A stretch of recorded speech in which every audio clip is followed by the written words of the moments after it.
morning and welcome to today's almost daily devotional. We are in Isaiah. We're going to be in chapter 62, and we're working towards this Sunday's worship scripture, which is 1 Corinthians 12, verses 1 through 6. And so we're going to hit a few verses to help us understand that main verse a little bit better. Today's verse is, like I said, it's Isaiah 62, and it starts with the first verse. For Zion's sake, I won't keep silent. And for Jerusalem's sake, I won't sit still until her righteousness shines out like a light and her salvation blazes like a torch. Nations will see your righteousness, all kings your glory. You will be called by a new name, which the Lord's own mouth will determine. You will be a splendid garland in the Lord's hand, a royal turban in the palm of God's hand. You will no longer be called abandoned, and your land will no longer be called deserted. Instead, you will be called, My delight is in her, and your land married. Because the Lord delights in you, your land will be cared for once again. As a young man marries a young woman, so your sons will marry you. With the joy of a bridegroom because of his bride, so your God will rejoice because of you. So this is a little bit of back and forth in these chapters of Isaiah. It's almost a conversation between the people of Israel and God. And so one chapter is the people of Israel, and then one chapter is a response from God. And this chapter is a response from God.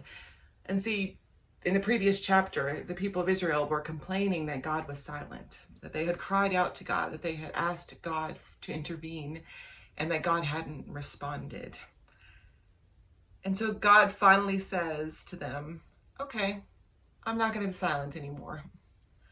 And one of the things that I have learned, I think, as I've gotten older, is that silence is not necessarily a bad thing.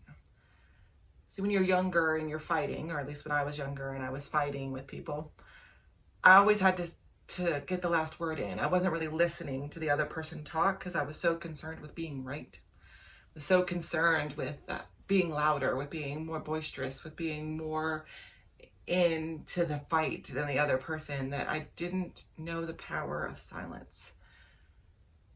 And God here is showing the people that sometimes silence is the best and most important thing we can do.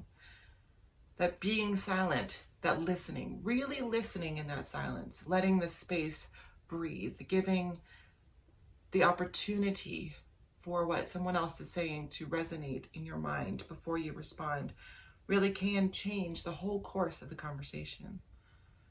See, what God did here was he really listened. He heard their complaints. He listened to their voice. He was silent. And so it felt like to the people, like God wasn't paying attention, but what God was really doing was listening deeper to what they were saying.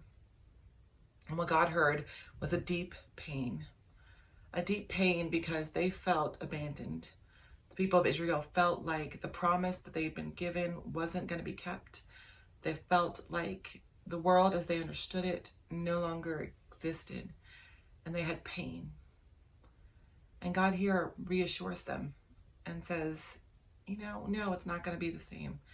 No, things are not going to look the same. Life is not going to be the same for you, but I am with you. And one day, you're going to understand the value of what you've experienced. You're going to understand that the silence wasn't me ignoring you, but choosing a better path for you. One day, you will be as exalted as you were before. This silence, this pain, this anger is not the end of the story. And so I wonder if we need to stop and listen a little better. If we need to be more open to hearing the voice of the other. If we need to fight better. I wonder how that would change our experience of the world. I wonder how experiencing a little bit of silence in our lives would change how we approach the world. So maybe turn off the TV and put down your phone and get off social media or turn the radio off or whatever it is that you're filling your life up with so that you don't have to deal with the deeper pain. And just sit and listen and see what you find. God bless.